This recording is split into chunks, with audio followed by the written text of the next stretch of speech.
I never thought a simple family dinner could shatter my 8-year-old son's world in under 30 seconds. We sat around my father's mahogany dining table, the same one where I'd eaten countless meals, growing up sharing what seemed like ordinary conversation about school and upcoming projects.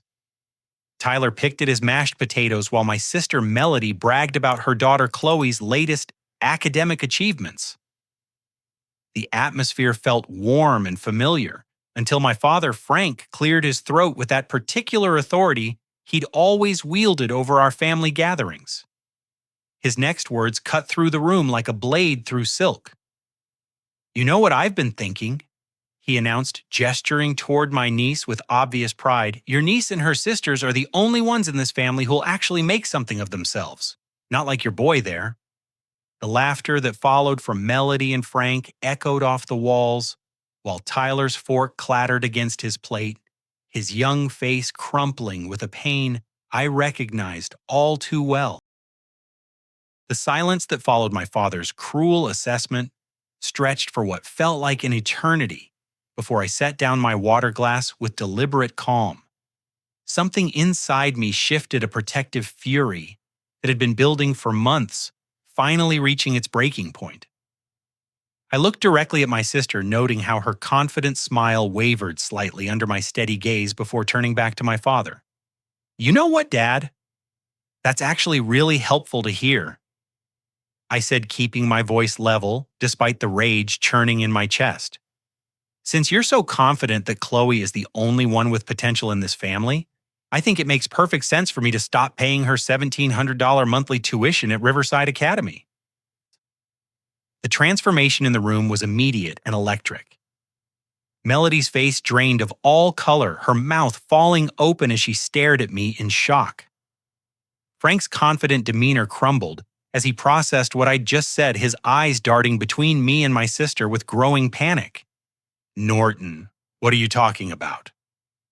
Melody stammered, her voice barely above a whisper. "You don't pay Chloe's tuition.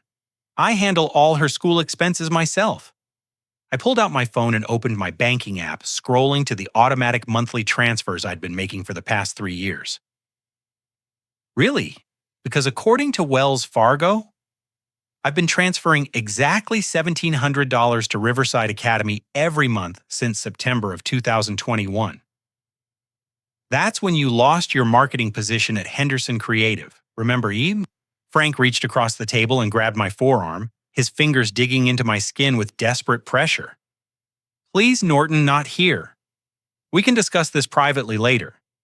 "Oh, we're definitely going to discuss this," I replied gently but firmly, removing his hand from my arm.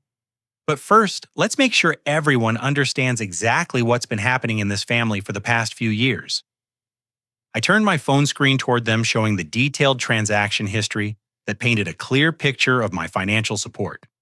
"See this recurring payment every 15th of the month, $1,700 to Riverside Academy for Chloe's tuition and fees, and this one on the third $450 for Dad's diabetes medication and blood pressure pills.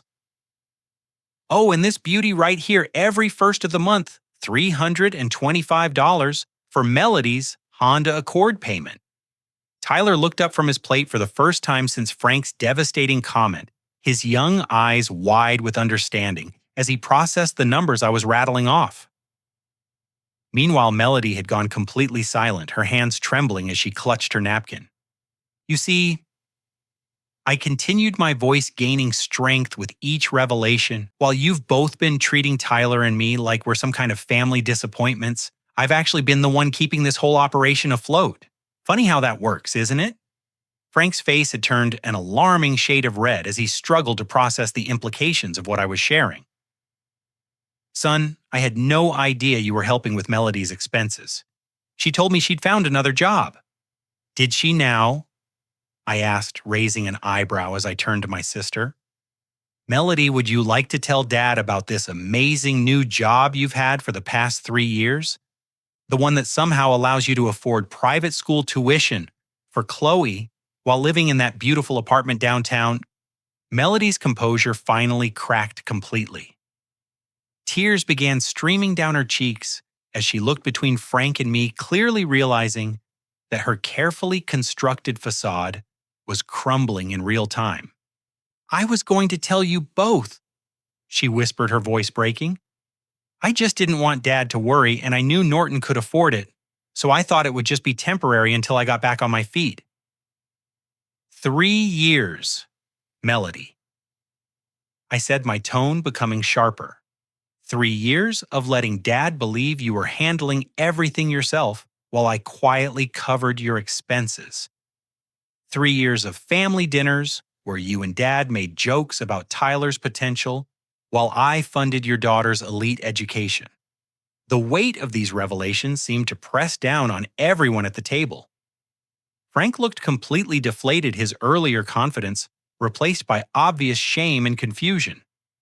Tyler had stopped eating entirely, watching this adult drama unfold with the serious attention of a child who was beginning to understand that the family dynamics he'd always accepted were far more complicated than he'd realized. "But Norton," Frank said weakly, "you never said anything. How were we supposed to know?" I leaned back in my chair, studying my father's face with new clarity. "Dad, in the past year alone, how many times have you told me that Tyler needed to apply himself more? How many family gatherings have included comments about how he should be more like his cousins? How many times have you suggested that maybe I'm not pushing him hard enough academically?" Frank opened his mouth to respond, but then closed it again, clearly unable to come up with an answer that wouldn't make things worse. The thing is, I continued, I never minded helping family. That's what we do for people we love. But watching you tear down my son's confidence while I'm literally paying for the success you're using to belittle him, that crosses a line I didn't even know existed until tonight. The silence that followed my financial revelations was heavy with unspoken tension, but I knew I wasn't finished yet. There was a deeper truth that needed to come to light, one that would help them understand why their casual cruelty toward Tyler carried consequences they'd never even considered. "Actually, there's something else you both need to understand about why tonight's comments were particularly devastating," I said, pulling out my phone again and opening a folder labeled Legal Documents. "Tyler's mother, Sandra, has been building a custody case against me for the past 8 months. Both Frank and Melody straightened in their chairs, suddenly paying attention with laser focus. Tyler looked up at me with surprise, clearly not aware that I'd been dealing with this legal battle. "Sandra's attorney has been collecting evidence to prove that I'm an unfit father and that Tyler would be better off living with her full time instead of our current 50-50 arrangement." I continued, my voice steady, despite the emotional weight of what I was sharing. "They've been particularly interested in documenting how my own family treats Tyler compared to his cousins." Frank's face went pale as the implications began sinking in. "Norton, surely you don't think that our family conversations would be relevant to a custody hearing?" "Oh, but they absolutely are," I replied, opening a voice recording app on my phone. Sandra's lawyer specifically instructed her to gather evidence about Tyler's home environment, including how he's treated by extended family members. Every time Tyler comes home from a family gathering feeling inadequate or stupid, Sandra documents it. I held up my phone, showing them the recording that had been running throughout our dinner conversation. In fact, tonight's dinner has been recorded in its entirety. Sandra's attorney will be very interested in hearing my father tell my 8-year-old nephew that he'll never amount to anything significant. Melody gasped audibly, her hand flying to cover her mouth as she realized the legal ramifications of their behavior. "Norton, you can't possibly use family conversations against us in court. That's not fair." "What's not fair, Melody, is that I've been fighting to maintain joint custody of my son, while my own family provides ammunition to his mother's legal team," I replied firmly. "Let me read you something from Sandra's most recent court filing." I pulled out a printed document from my jacket pocket, unfolding it carefully before reading aloud. "According to the petitioner's observations, the minor child consistently returns from paternal family gatherings with decreased self-esteem and reports feeling inferior to his cousins. The petitioner believes that the paternal extended family environment is detrimental to the child's emotional development and academic confidence. Frank had gone completely silent, his earlier bravado replaced by obvious horror as he understood how his words might sound in a courtroom setting. Tyler was staring at me with wide eyes, clearly processing the idea that these family dinners had been part of a larger legal battle. But surely the courts wouldn't take family teasing seriously, Frank said weakly, though his voice lacked conviction. Dad let me play you something from last month's barbecue, I said, scrolling through my phone to find another recording. This is from when Sandra came to pick up Tyler and you spoke with her directly about his academic future. I pressed play, and Frank's voice filled the dining room with crystal clarity. Sandra, I have to be honest with you. Tyler's a sweet kid, but he's just not academically inclined like his cousin Chloe. She's definitely Harvard material, but Tyler? He'll probably end up at the community college if he's lucky. The silence that followed was deafening. Frank stared at the phone as if it were a venomous snake while Melody covered her face with both hands in obvious mortification. Sandra's attorney plans to use that exact quote in their argument that even my own father considers me an inadequate parent who's raising an academically inferior child. I continued. They're building a case that Tyler needs to be removed from an environment where his own grandfather publicly declares him a failure. Tyler finally spoke up, his young voice cutting through the adult tension with startling maturity. Dad, is that why you always ask me about school so much lately, because you're worried Mom might try to take me away? I reached over and placed my hand gently on Tyler's shoulder, meeting his concerned gaze with honest acknowledgement. Yes, buddy. Mom thinks you might be happier living with her full time, and she's been trying to prove that our family situation isn't good for you. But I don't want to live with Mom full time, Tyler said immediately, his voice growing stronger. I like living with both of you, and I especially like the weeks when I'm here with you. Frank looked stricken as he watched this exchange, clearly realizing that his careless words had been actively undermining his own son's relationship with his grandson. Norton, I had no idea. If I'd known about the custody situation, I never would have said those things to Sandra. But you did say them, Dad, I replied quietly. And you've been saying similar things about Tyler for months, not caring how they might affect him or me. The custody battle just gives those words legal consequences instead of just emotional ones. Melody finally looked up from her hands, her makeup streaked with tears. What can we do to fix this? Is there any way to help your case instead of hurting it? I studied both of their faces, noting the genuine distress and newfound understanding in their expressions. Actually, there might be. But first, you both need to understand something important about Tyler that you've been completely ignoring.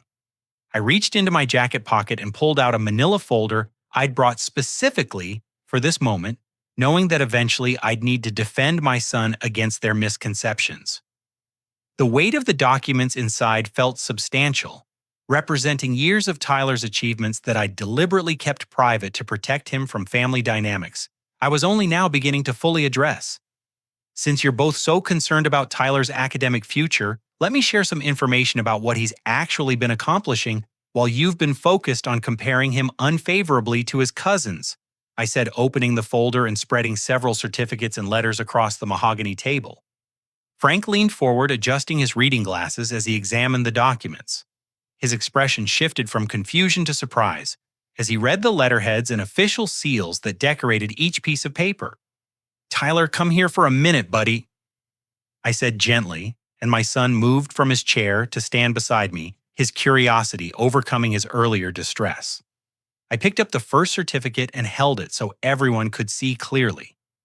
This is Tyler's first place award from the Regional Mathematics Competition held at UC Berkeley last spring. He competed against over 200 students from across Northern California and scored in the 98th percentile. Tyler's face lit up with pride as I displayed his achievement, while Melody and Frank stared at the official document with obvious shock. But Tyler, you never mentioned winning a math competition, Melody said, her voice filled with bewilderment.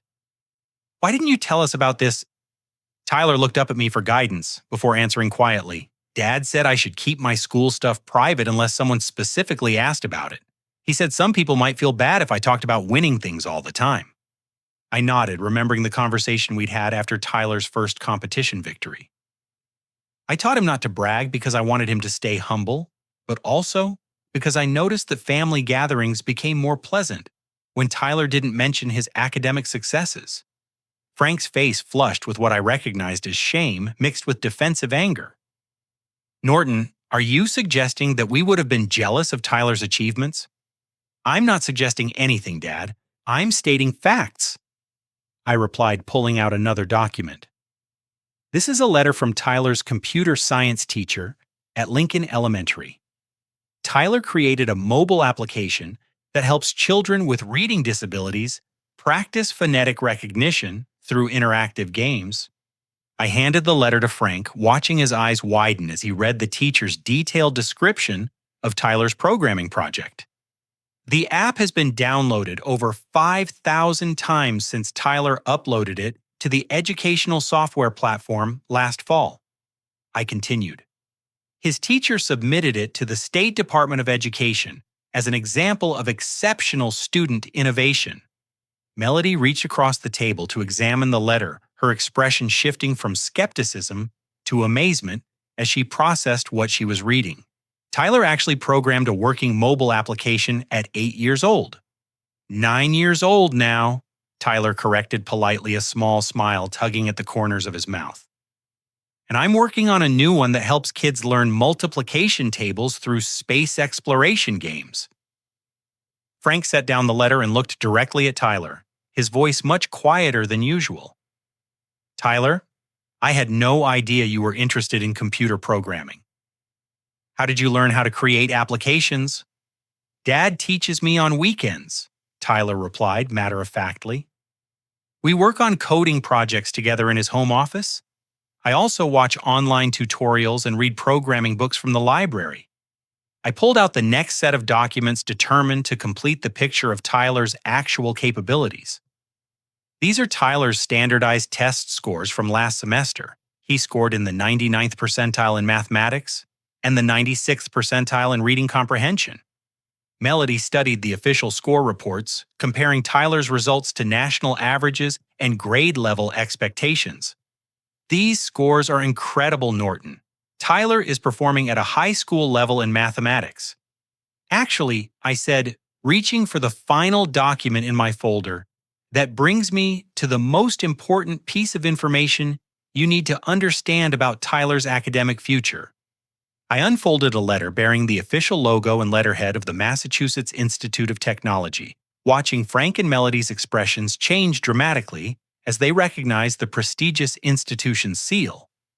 Tyler has been accepted into MIT's summer program for gifted young scholars. I announced holding the acceptance letter so they could read it clearly. This is a highly competitive program that accepts only 60 students nationwide between the ages of 8 and 12. The silence that followed was profound and complete. Frank stared at the MIT letterhead as if he couldn't quite process what he was seeing, while Melody's mouth hung open in obvious shock. The program runs for 6 weeks during the summer and focuses on advanced mathematics, computer science, and scientific research methods. I continued. Tyler will be working alongside graduate students and faculty members on real research projects. Tyler beamed with pride as I described his summer opportunity, clearly enjoying the chance to finally share his achievements with his extended family. But Norton, Frank said slowly, his voice filled with confusion and what sounded like genuine remorse. If Tyler is this academically gifted, why didn't you ever tell us we had no idea he was achieving at such a high level? I carefully gathered Tyler's certificates and letters back into the folder before answering, choosing my words deliberately. Dad, I kept Tyler's achievements private because I wanted to protect him from exactly what happened at tonight's dinner, I said firmly. I've watched how this family responds to academic competition, and I didn't want Tyler to become a target for jealousy or resentment.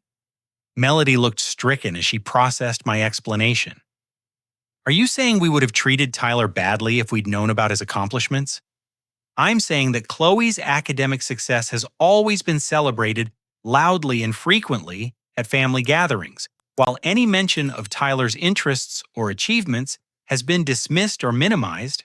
I replied, tonight's dinner was just the most explicit example of a pattern that's been going on for years. Frank removed his glasses and rubbed his eyes, clearly struggling with the realization that he'd been completely wrong about his grandson's potential. Tyler, Frank said, looking directly at his grandson with newfound respect, I owe you a sincere apology. I said something very unfair and untrue about your future, and I was completely wrong. Tyler studied his grandfather's face carefully before responding with characteristic thoughtfulness. It's okay, Grandpa. Dad explained that sometimes people say mean things when they don't understand the whole situation. The maturity and grace in Tyler's response seemed to hit Frank particularly hard, and I watched my father's eyes fill with tears as he contemplated how badly he'd misjudged his own grandson. But there's something else you all need to understand about Tyler's education, I said, deciding it was time to reveal the full extent of what had been happening behind the scenes. While I've been paying for Chloe's expensive private school tuition, Tyler has been achieving all of this academic success in regular public school without any tutoring or special programs. As Frank struggled to process the revelation about Tyler's genuine academic achievements, I realized there was an even deeper layer of deception that needed to be addressed. The comfortable assumptions my family had been operating under for the past several months were about to be thoroughly demolished, and I found myself almost curious to see how they would react to the next piece of information. Actually, Dad, since we're being completely honest about family finances tonight, there's something else we need to discuss, I said, my voice taking on a more serious tone as I prepared to reveal what I discovered about their recent business venture. Frank straightened in his chair, clearly sensing that more uncomfortable truths were about to emerge. Melody had grown very quiet, her earlier tears replaced by what looked like growing panic, as she seemed to anticipate where this conversation might be heading. 3 months ago, you approached me about investing in Melody's new consulting business. I continued watching Frank's expression shift from confusion to obvious discomfort. You were very excited about her entrepreneurial spirit and asked if I'd be willing to provide startup funding for what you described as a boutique marketing firm. Tyler listened to this adult conversation with the serious attention he always gave to family discussions, though I could see he didn't fully understand the business implications of what I was describing. I remember that conversation clearly, Frank said carefully, his voice lacking its usual confidence. You were very generous to support Melody's business goals. Yes, I was generous. I agreed, pulling out my phone and opening a banking application. I transferred $50,000 into Melody's business account on March 15th, based on the business plan she presented and your personal recommendation of her project. Melody had gone completely pale, her hands trembling as she clutched her water glass. She was staring at the table as if she could somehow disappear if she avoided making eye contact with anyone. The business plan was quite impressive. I continued conversationally. Professional office space, high-end marketing software, initial client contracts already secured.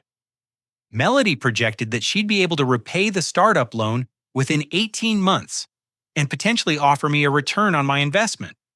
Frank nodded slowly, though I could see uncertainty creeping into his expression as he tried to remember the exact details of the business proposal. So naturally, I've been very curious about how the consulting firm has been progressing, I said, my tone becoming sharper. I've been looking forward to seeing the office space and meeting some of Melody's new clients. I turned to my sister, who was still avoiding eye contact with everyone at the table. Melody, would you like to tell Dad and Tyler about how the marketing consulting business has been developing? Maybe share some success stories from your first few months of operation? The silence stretched for nearly a full minute before Melody finally looked up, her eyes red with unshed tears and her face etched with obvious guilt. Norton, I can explain, she whispered, her voice barely audible. Please do, I replied, keeping my tone level despite the anger building in my chest. I'm sure Dad would love to hear about your business accomplishments. especially since he was so confident in recommending your project to me. Frank looked back and forth between Melody and me, clearly sensing that something was very wrong, but not yet understanding the full scope of the problem. The truth is, Melody began, her voice breaking, there is no consulting business. There never was. Frank's mouth fell open as he processed this admission, his expression shifting from confusion to horror as the implications became clear. I used the money to pay off my credit card debts. Melody continued, tears now flowing freely down her cheeks. I owed almost $30,000, and I was behind on payments. I was terrified that I was going to lose my apartment. And the other $20,000, I asked, though I already knew the answer from the private investigator's report I'd commissioned. I took a trip to Europe with my friend Jessica. She admitted, her voice barely above a whisper. We went to Italy and France for 3 weeks. I told myself I deserved a vacation after being unemployed for so long. The silence that followed was deafening. Frank stared at his daughter as if he'd never seen her before, while Tyler watched this adult drama unfold with wide eyes that seemed to understand more than his years should allow. Dad, I said, turning to Frank with deliberate calm, did you know that Melody had no intention of starting a legitimate business when you encouraged me to invest $50,000 in her non-existent consulting firm? Frank opened and closed his mouth several times before finally finding his voice. Norton, I swear to you I had no idea. Melody showed me a complete business plan with financial projections and everything. I truly believed she was starting a real company. Actually, Dad, that's not entirely accurate, I said, pulling out another document from my jacket pocket. This is a text message conversation between you and Melody from 2 weeks before she asked me for the investment money. I held up my phone, showing Frank a screenshot of messages I'd obtained through legal discovery processes. Would you like me to read your exact words? Or would you prefer to tell us yourself what you really knew about Melody's business plans? Frank's face had turned an alarming shade of red as he realized that I had access to private communications he'd assumed would remain secret. The text message shows you telling Melody that I would never miss $50,000 because I'm good with computers and probably make more than that in a month. I continued reading directly from the screen. You also wrote that I'm too trusting with family and would probably give her the money without asking too many questions. Melody buried her face in her hands, sobbing openly as the full extent of their deception was revealed. Frank looked completely defeated, his earlier defensiveness replaced by obvious shame. But the most interesting part, I said, scrolling to another message, is where you wrote that even if I eventually discovered there was no real business, I wouldn't take legal action against family because Norton always puts family loyalty above money. Tyler spoke up for the first time during this revelation, his young voice cutting through the adult tension with startling directness. Dad, did Grandpa and Aunt Melody steal money from you? I looked down at my son's concerned face, struck by how clearly he'd understood the situation despite its complexity. Yes, buddy. They took money from me by lying about how they planned to use it. That's called fraud, Tyler said matter-of-factly. We learned about it in social studies when we studied business ethics.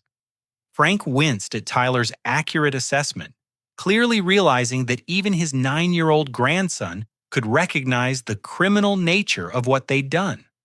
Norton, Frank said desperately, please understand that I never intended for this to hurt you. I genuinely believed that Melody would find a way to pay you back eventually. Dad, you conspired with Melody to defraud me of $50,000 while simultaneously allowing both of you to treat my son like he's intellectually inferior, I replied firmly. The money is one thing, but the disrespect toward Tyler while you were literally stealing from me, that's something else entirely.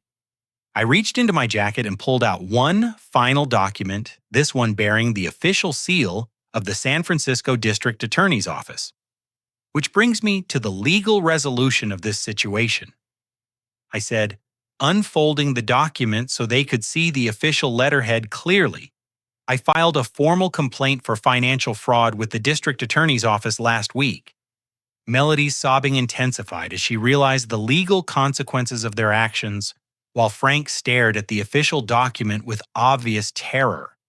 The DA's office has opened an investigation into wire fraud and conspiracy charges, I continued. They're particularly interested in the text message evidence showing premeditation and deliberate deception. Frank reached across the table toward me with desperation in his eyes. Norton, please.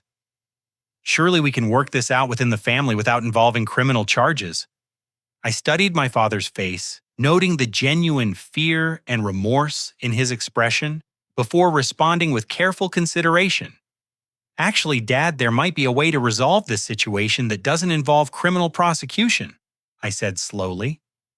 But it would require complete honesty and significant changes in how this family operates going forward. The weight of the fraud revelation was still settling over the dinner table when I realized there was one final piece of information that would complete the picture of our family's actual financial relationships. Frank and Melody were both staring at the district attorney's document with obvious terror, but I knew they needed to understand the full scope of their dependence on my generosity before we could move forward.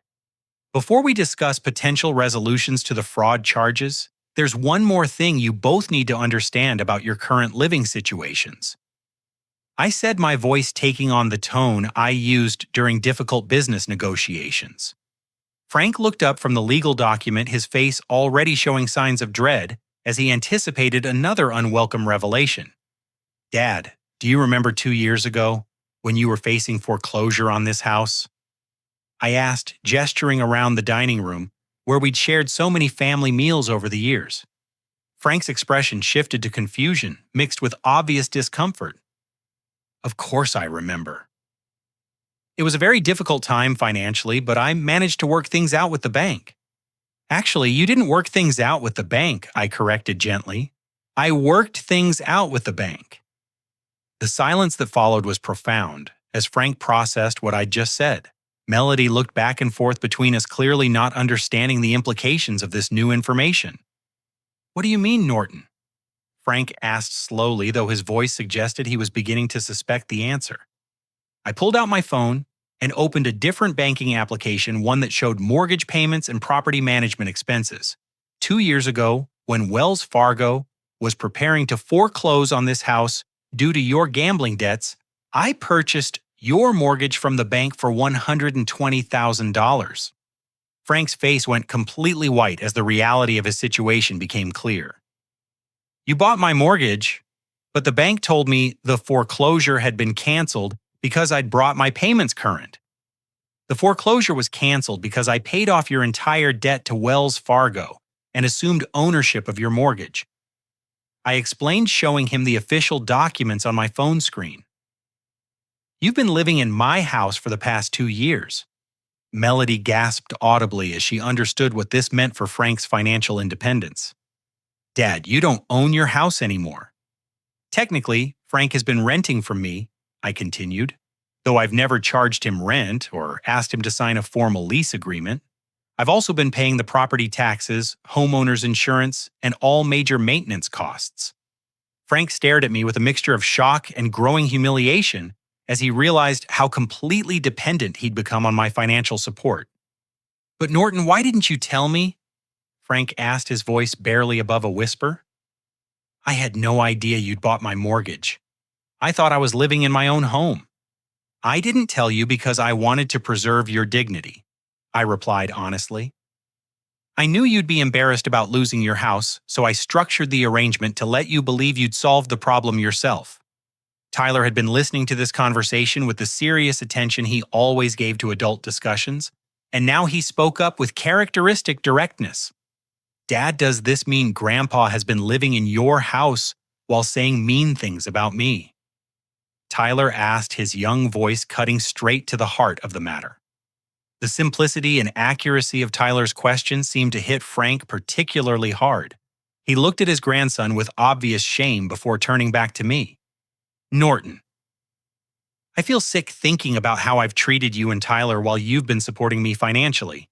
Frank said, his voice thick with emotion. I had no idea about any of this. The property taxes alone are $8,000 per year.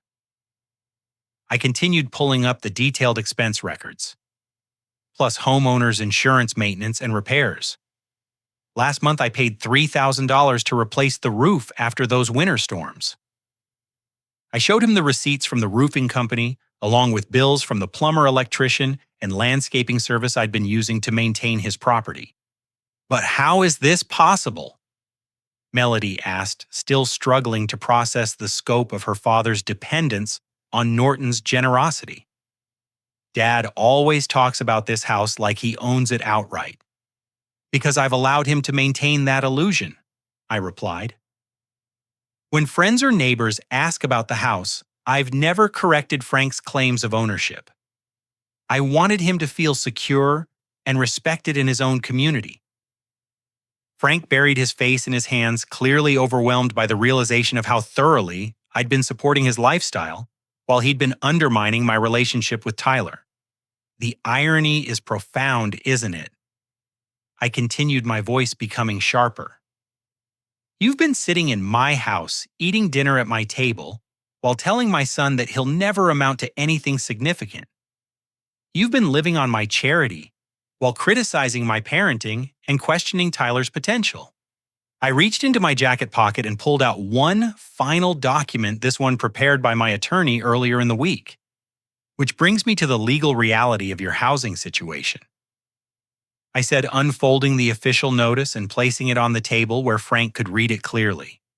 Frank's hands trembled as he picked up the document and read the heading, Notice to Quit and Demand for Possession of Real Property. This is an eviction notice. Frank said, his voice barely audible as he processed what he was reading. Yes, it is, I confirmed. It gives you 30 days to vacate the property or pay the $120,000 you owe on the mortgage plus 2 years of back rent at fair market value.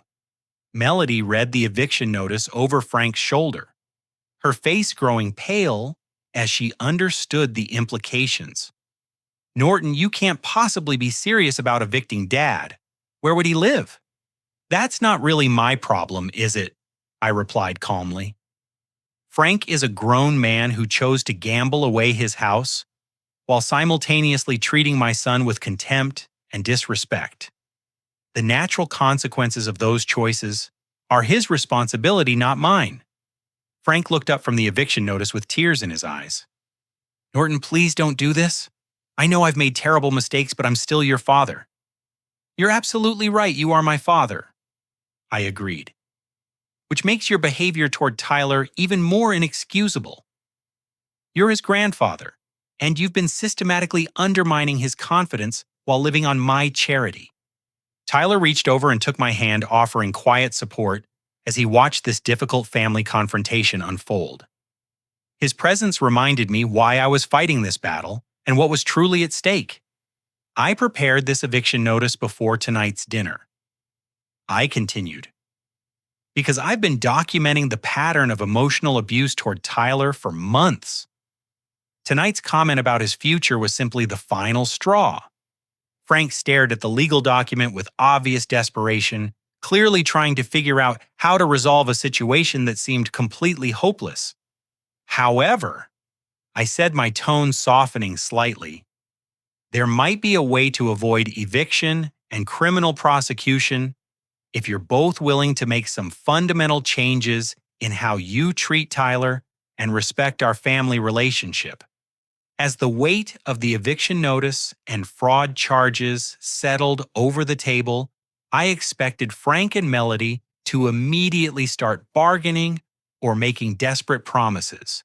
Instead, something unexpected happened that would change the entire dynamic of our family forever. Tyler, who had been quietly listening to this adult drama unfold, suddenly pushed back his chair and stood up with a maturity and presence that commanded everyone's attention. Can I say something? Tyler asked, his young voice steady and clear despite the tension in the room. I nodded, curious about what my 9-year-old son wanted to contribute to this complex family confrontation. Tyler walked over to his backpack. which he'd left by the front door, and returned carrying a small notebook with a worn blue cover.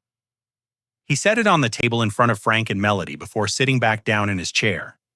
"This is my family journal," Tyler announced, opening the notebook to reveal pages filled with his careful handwriting.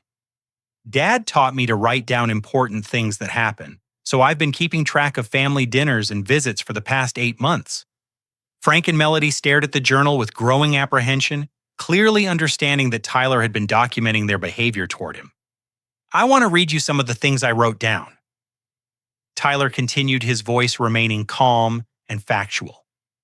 "Not because I want to be mean, but because I think you should know what it feels like to be me at family dinners." He flipped to a page marked with a small paper clip and began reading aloud. "March 23rd.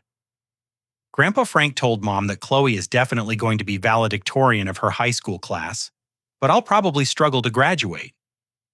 Aunt Melody laughed and said I'm a sweet kid, but not very bright. I went to the bathroom and cried for 10 minutes. Dad found me and said we could leave early if I wanted." The silence that followed Tyler's reading was deafening. Frank's face had gone completely white while Melody covered her mouth with both hands in obvious horror. Tyler flipped to another marked page and continued reading.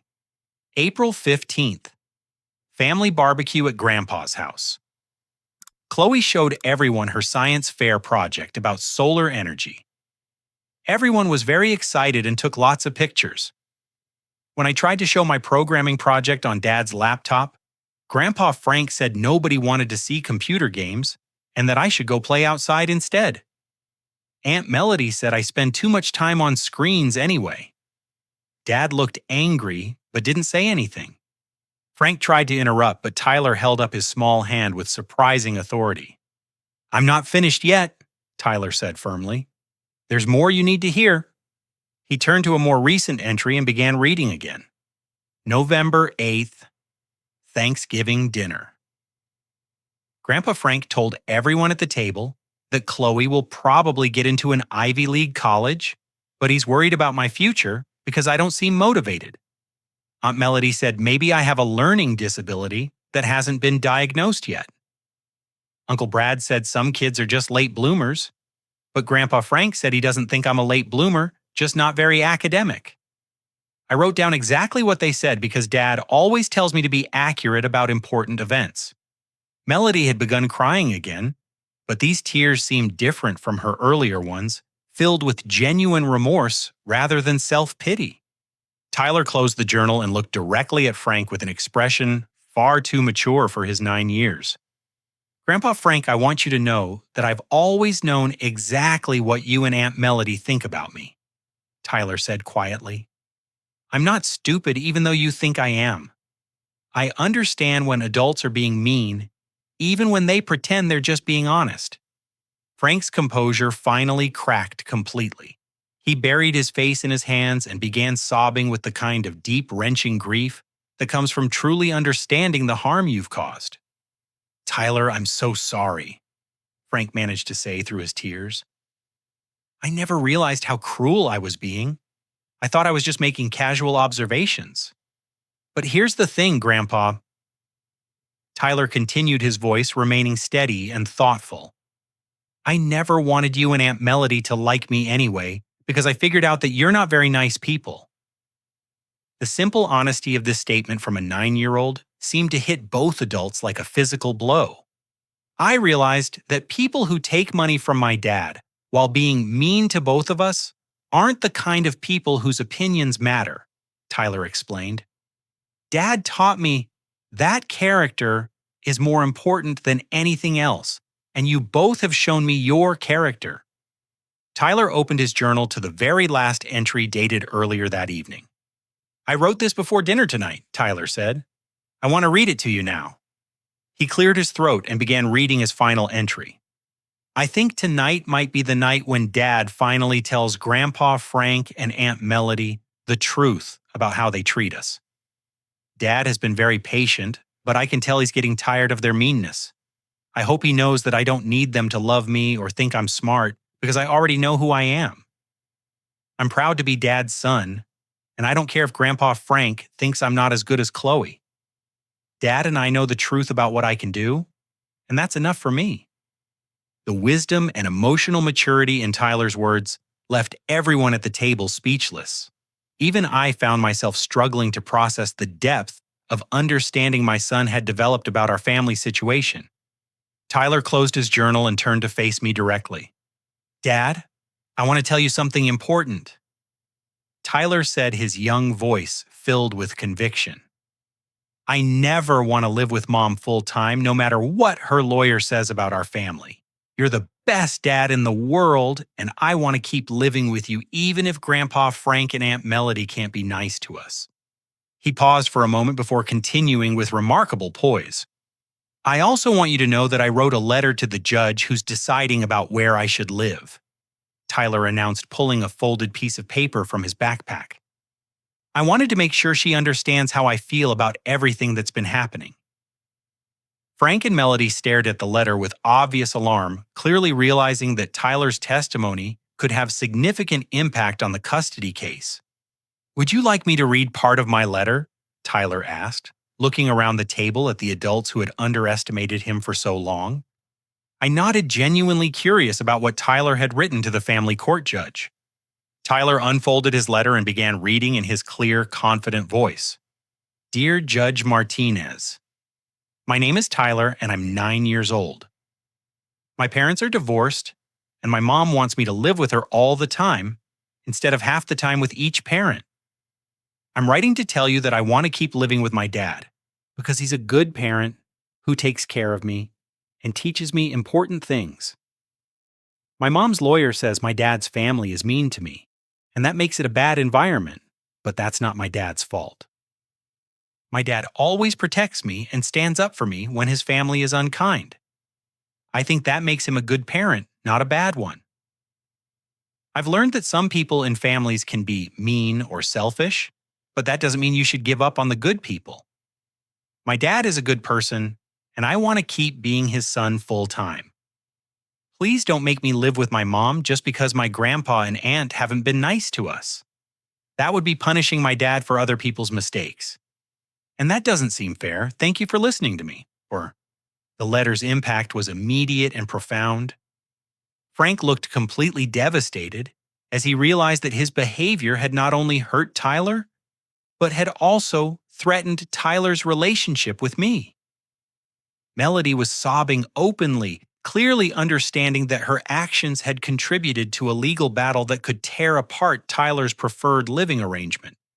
Tyler folded his letter carefully and looked directly at Frank with the kind of direct honesty that only children possess. Grandpa Frank, I don't hate you, but I don't respect you either, Tyler said simply. You've been taking advantage of my dad's kindness while being cruel to both of us. That's not how good people behave. He turned to Melody with the same direct gaze. Aunt Melody, I think you're selfish and dishonest, but I hope you can learn to be better. Dad always says people can change if they really want to. The power of Tyler's words was amplified by the calm, matter-of-fact way he delivered them. He wasn't angry or vindictive. He was simply stating his observations with the clarity that comes from careful thought and genuine understanding. Frank finally looked up from his hands, his face streaked with tears as he met Tyler's steady gaze. Tyler, you're absolutely right about everything you've said. Frank admitted, his voice thick with emotion. I've been a terrible grandfather and a worse father to your dad.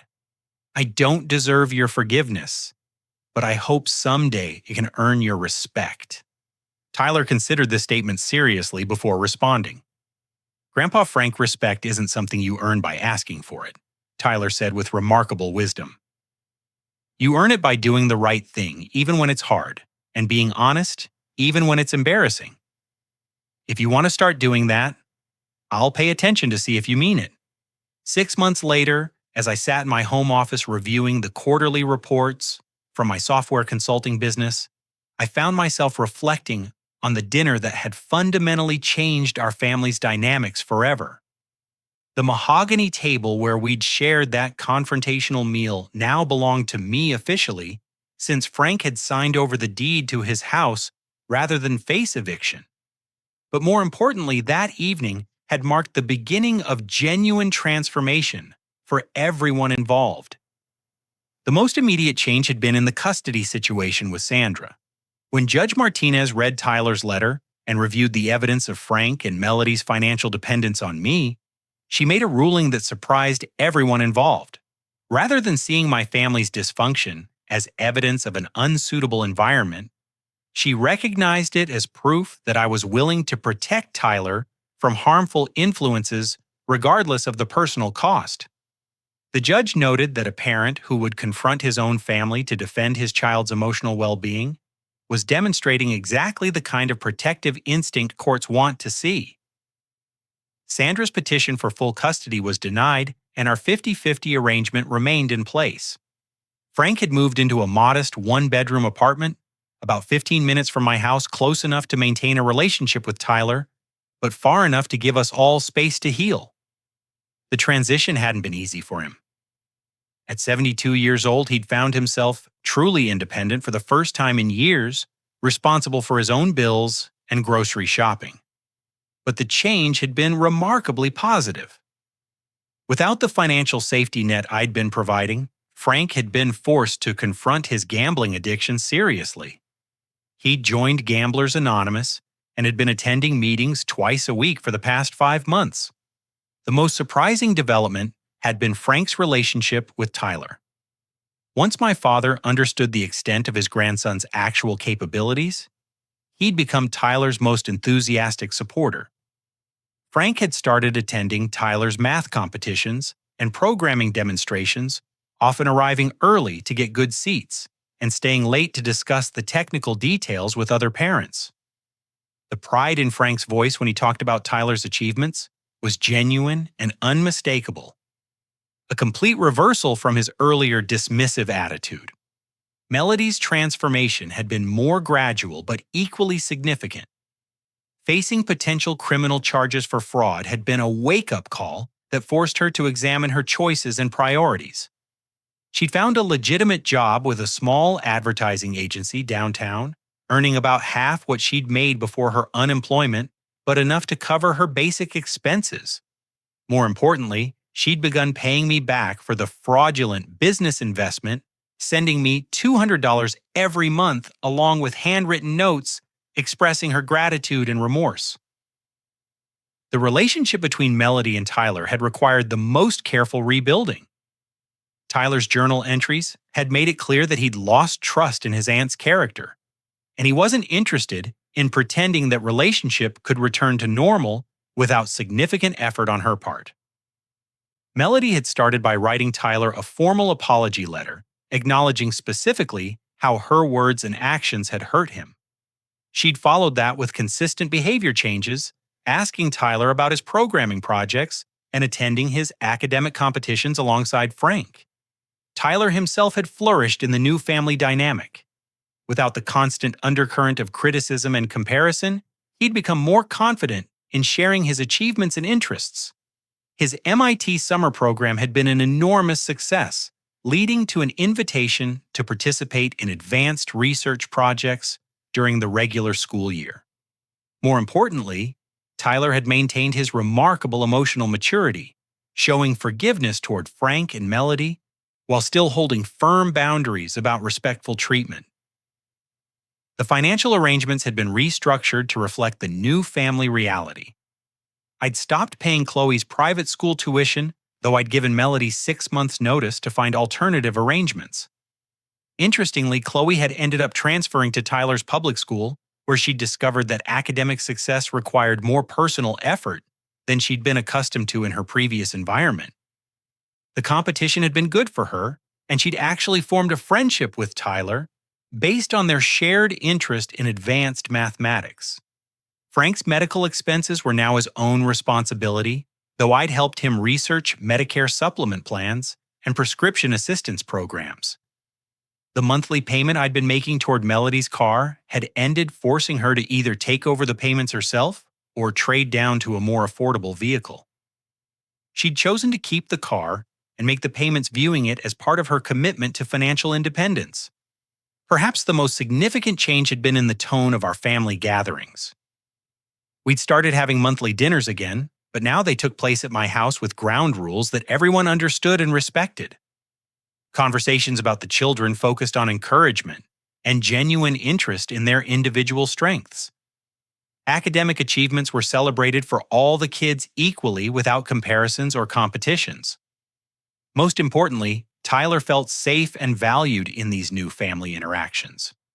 The legal proceedings had ultimately been resolved without criminal charges. The district attorney's office had accepted a plea agreement where Melody admitted to the fraudulent business scheme and agreed to pay full restitution over 3 years. Frank's cooperation with the investigation and his testimony about his own role in the deception had helped convince the prosecutor that incarceration wasn't necessary for either of them. Sandra's relationship with Tyler had also improved significantly once the custody pressure was removed. Without the adversarial dynamic of the legal battle, she'd been able to focus on simply being Tyler's mother during his time with her. She'd even attended a few of his programming competitions where she'd met Frank and Melody in their new, more humble versions of themselves. As I finished reviewing my business reports and prepared to pick Tyler up from his after-school coding club, I thought about the life lesson that had emerged from that difficult family dinner 6 months earlier. I'd learned that protecting the people you love sometimes requires confronting the people who claim to love you. Family loyalty doesn't mean accepting disrespect or abuse. It means having the courage to demand better from the people who matter most. Tyler had taught me that children are far more perceptive than adults often realize, and that honesty about family dysfunction can be more helpful than trying to shield kids from difficult truths. His journal entries had shown me that he'd been suffering in silence while I'd been enabling harmful behavior in the name of keeping peace. Frank's transformation had demonstrated that people can change fundamental patterns of behavior when faced with real consequences for their actions. His gambling addiction and disrespectful attitude toward Tyler hadn't been fixed by gentle conversations or family meetings. They'd been addressed only when he'd faced the prospect of losing his home and his relationship with his grandson entirely. Melody's journey toward financial independence and personal responsibility had shown me that rescuing family members from the consequences of their poor choices often prevents them from developing the skills and character they need to succeed. By supporting her expenses without requiring accountability, I'd inadvertently enabled her dishonesty and irresponsibility. Most importantly, I'd learned that setting boundaries with family members doesn't mean you stop loving them. It means you love them enough to insist on mutual respect and honest relationships. The family dinners we shared now were more enjoyable and meaningful than they'd ever been when everyone was walking on eggshells or tolerating harmful behavior. Tyler bounded into the car with his usual enthusiasm, his backpack full of programming books, and his face bright with excitement about a new project he'd been working on. "How was coding club today, buddy?" I asked as we drove toward home.